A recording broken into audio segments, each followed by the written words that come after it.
Today we're checking out Zoup's new 230 watt bifacial solar panel. This solar panel is not only light, but it's also a smaller compact size, putting out a max at 230 watts. And if you know me already and have been following my content, you know that I love these types of solar panels, mainly because when you do go out and use these in remote locations, not only does Zoup have several different ones to choose from, but the fact that these set up so quickly, it makes it really easy to use them. Not to mention, when it is time to take them down, they also fold up super quick. Hence, this is why I like this style, because if it's easy to use, it's light, and it doesn't take up a lot of space, then that's kind of already a win. So stick around for a couple minutes. We'll go over what this comes with and then do some testing, and then I'll share some final thoughts. Okay, now like all Zoup panels, they will come with a really nice case, which these are nicer than most of the other cases that you'll find on other brands. And when you take a look inside this pouch, this is what you will find is you're going to have your MC4 extension cable. And then as we unwrap this, you're going to have a bunch of other adapters that are going to come with this.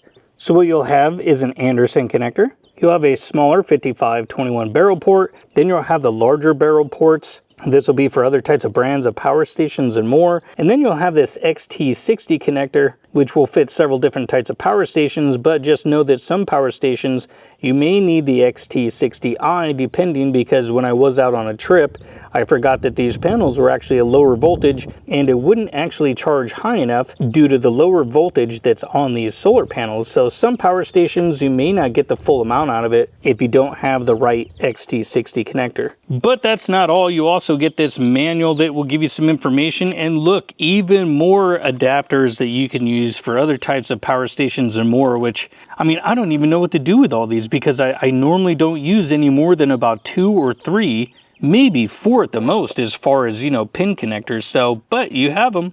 And after you unzip this, boom, there is your solar panel. Take this out. Look at this. Something I noticed, they put holes in here on the bottom of the frame. Interesting, or could be the top, but it is the bottom because the handle's there. But if you wanted to hang this up, it looks like there's holes on each one of these panels. So that's kind of cool. Okay, so as we take a closer look at this, now each one of these panels is going to be about 77 watts, give or take, because you can see that there's 3 of them. By the time you add up all 3, then you're going to get about that 230 watts. So as we take a look at the cells, you can see there is a transparent film on this, so light can go through this and also reflect off the back side. But you do have the 16 bus bars that are running through each one of these cells, and each one of these is going to be parallel. So if you shade this one, that means the other 2 is going to work. And normally with these types of panels, at least from my experience, is that, let's just say I shade this bottom section only, that'll pretty much take out most of this panel from experience in the past. But we will do a quick test on that later. Now this solar panel is also using the latest type of cells, which are the N-type, and being bifacial, it's also going to help produce higher overall averages. And as we take a look at the back of the panel, you can see each one of the combiner boxes and how the wire runs through the frame here. Now, one thing I didn't like about a previous model is that the wires were super tight. And for this one, at least this brand, they took notice of this. And so you can see how I can slide the wire back and forth, and there's enough slack. So when you open and close this, it doesn't make a pinch point right here. And so that was a problem with a previous brand, even though I think they've fixed that now. But I don't see those types of issues on these panels at all. So it's good that way, you know, when you open and close this a lot, this isn't going to fail on you. This will also come with the legs on it, which you can adjust it back and forth a little bit to kind of change your angle some, but not really that much. It's pretty much kind of a set and forget. But it does come with these little rubber pads on the bottom. That way, if you are on a slicker surface, it will at least kind of grab onto it and not slide out.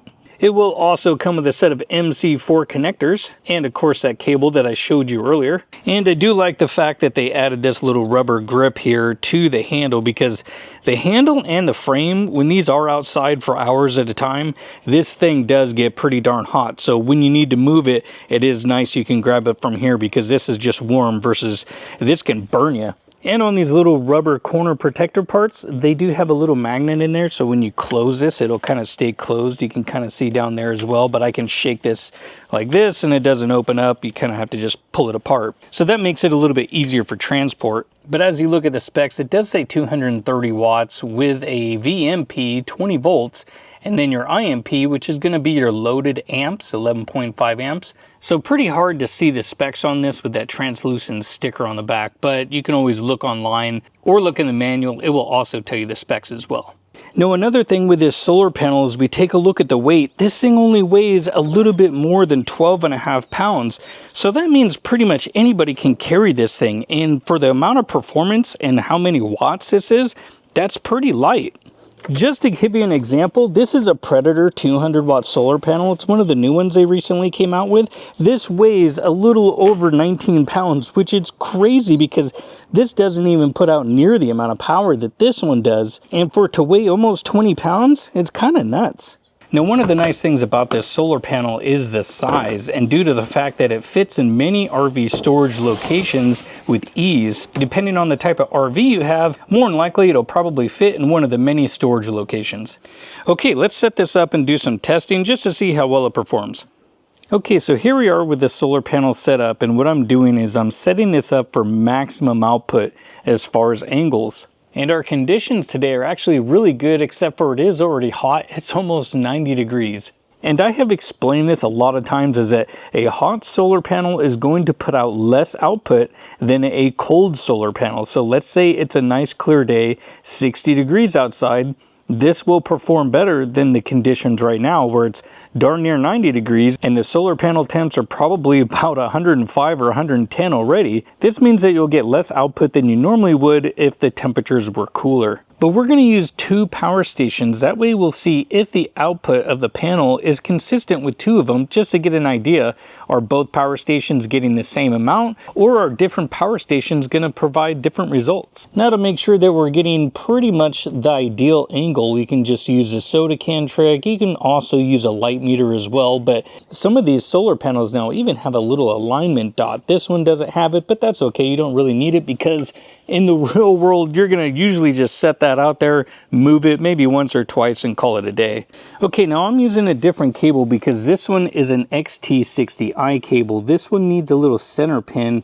That way this power station can do more amperage as far as pulling more amps on this lower voltage solar panel. And as we take a look at the output of the solar panel, it looks like we have about 210, 211 watts going into the solar panel at the moment. And we'll see now what the other one looks like for consistency. So we'll plug this into this new power station. This is the Anchor S2000. This is a 2000 watt hour power station, and this is by far the most efficient power station I've ever tested so far. It's actually pretty impressive. Now, is it perfect? No, but for the price and how compact it is, it's actually a pretty darn good deal. Okay, now as we look at the input to this power station, it says the solar panel is giving us about 206 watts consistently, but if you noticed on the other one, it was kind of fluctuating back and forth.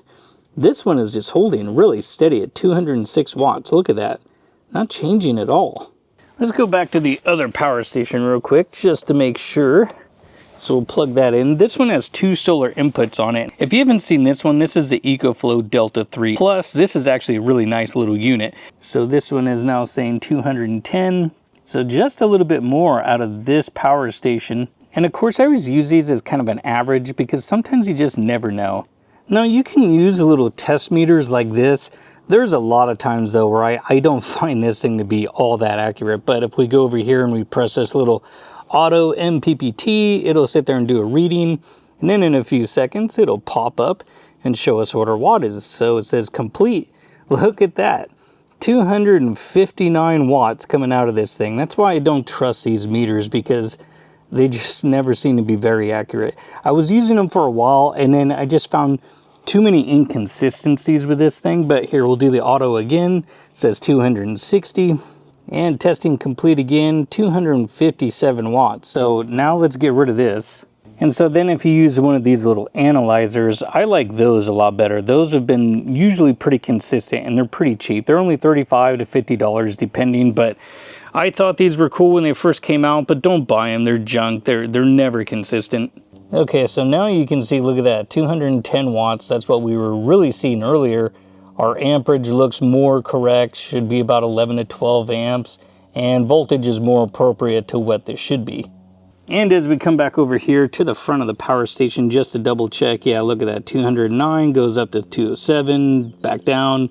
A little bit of fluctuation involved, but if we plug in over here, this is why it's good to have, you know, multiple sources of input. I mean, at least for me when it comes to testing, because then you can kind of get an average, see what everything is doing. That's why I don't use just one item. I'll try to use at least two whenever I test something. But now look at our wattage, and because the solar panel is getting hotter, you can see that our output is now starting to drop a little bit. And again, like I said, on a cooler day, you're gonna see better results, but it's already 90, 92 out already. I'm sitting here cooking, but yeah, look at that. So 203 watts, so not bad. And of course, we're not really gonna get much for any kind of light reflection as far as the grass. That's gonna absorb everything. Now, when it does come to shading these solar panels, again, each one of these panels is in parallel. So if you shade this one, those two continue to work. But it also doesn't take much to shade one of these panels. And so the example is basically, if we go down here and shade this bottom section, this solar panel here is now pretty much dead. So we were getting what, 205, 210. So roughly 70 watts, 65 watts out of each one of these panels. So now if we just have two panels running at 65 each, we should see maybe 130-ish. Let's see what we got. All right, as we take a look, okay, so 143. So what we'll do is we'll move this up a little bit and see if we get any more drop off. Let's go to the halfway mark. That's usually always a killer. Let that reset just for a second. And only lost a couple watts really, so yeah, pretty much as soon as you do one section, it pretty much kills the panel is what it's looking like. And so now we'll just pretty much put it there, and just to see if there is any change, still 139. And back to the very bottom, just doing one section, and about 142. So maybe a couple watts now. Instead of this panel being completely dead, we're getting, you know, just a few out of it. Now overall, when it comes to the output, at least in the conditions that it's under, this is pretty much expected when you're going to see something like a 230 watt panel. You should see pretty much what it's putting out. Now, if this was only a 200 watt panel, we would see more around 180 to 190 is what we would see. When it comes to solar panel outputs, normally I always subtract about 10% to 15% off of rated, and that will pretty much almost always give you your real world experience.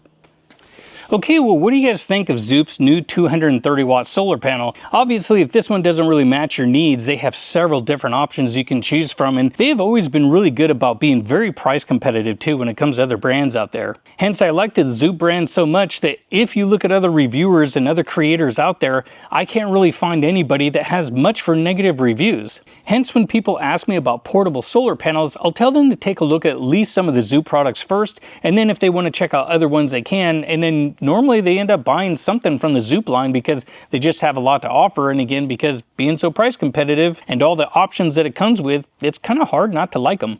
So I hope the information in this video helped you out. Be sure to subscribe so you can keep up with other content, and I hope to see you guys in another video.